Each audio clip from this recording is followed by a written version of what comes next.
All right? So in other words, focus on the things that you can control first and foremost. So try and get an understanding of how important is the change. All right? And where possible, isolate that uncertainty within the organization. All right? So in other words, by breaking down the uncertainty into manageable chunks, it becomes more manageable by itself. It's like eating an elephant. You don't eat it all at once. You eat it in chunks, and then eventually you get to have finished eating the elephant. Rather than sort of taking this kind of holistic crisis view, which is, oh my God, everything's coming apart, this is terrible, we're all going to collapse, game over.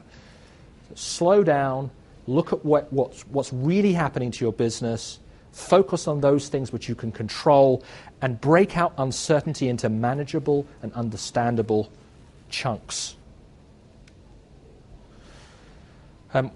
Crisis is the mother of invention. All right? So in a crisis, often some of the most interesting things emerge. All right? So the last thing to be doing right now is cutting back your research budgets. If you cut back your research budgets now, you're reducing your opportunity to develop new ideas at a time that could become very, very successful in the future.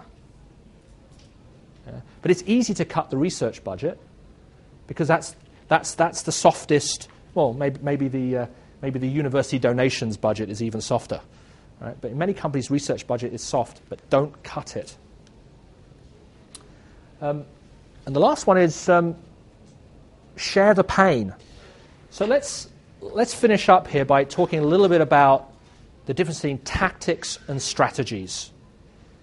Now, tactics are firing your workforce. They're not a strategy. It's easy to cut people in a slowdown, but just think about the long-term consequences of doing that. Some of these people may or will not come back, either because they would have transitioned out into another industry, or they may have developed new skills, or they may have been poached by a slightly more long-term thinking competitor. Right? So when you think about cuts, think about very carefully where you want to make those cuts. And you've heard this before, and you'll hear it again and again. Quality is long-term, cost is short-term. All right? These ideas are relevant for all times, but especially in crisis times. It's going to be those companies that continue to think long-term, that continue to focus on quality, are the ones that are going to survive. The ones that do the knee-jerk reaction, the let's cut here, cut here, cut here, cut here, are the ones that when this thing comes back again, and it will come back eventually, are going to find it tougher to fight because they would have cut their organizations down to the bare bones and will be struggling to find new people. As my financial advisor keeps telling me, this is a buying opportunity. All right?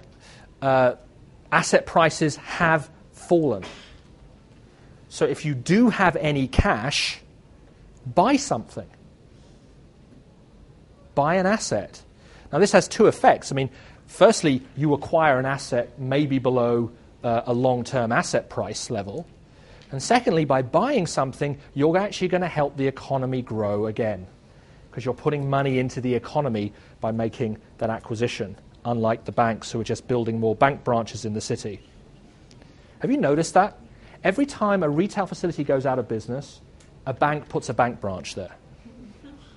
Yeah. There are enough Raiffeisens in this city. I don't need any more ATM machines. Right. Is this an opportunity to buy your competitors if you have cash? Right. But at the same time, of course, cash is king. I was in Kiev the other week, and some of the banks there are offering in local currency deposits 43% on a 3-month sight deposit. There's such a dire shortage of cash in Ukraine now that if you have a euro or a US dollar denominated account, you're not able to withdraw all the cash in one day. You have to keep coming back day after day to get a little bit of cash. All right? So strike the right balance between buying assets that are relatively undervalued and keeping cash just in case the thing gets worse than we think it will. And if you can do the last thing, you truly are an alchemist try and convert your short-term debts into long-term debts. Now, that's a very tough thing to do right now in this environment.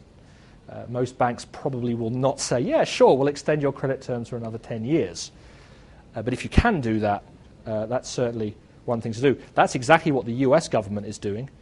They're creating a huge long-term debt obligation for the next generation of US taxpayers. Any US citizens in the room?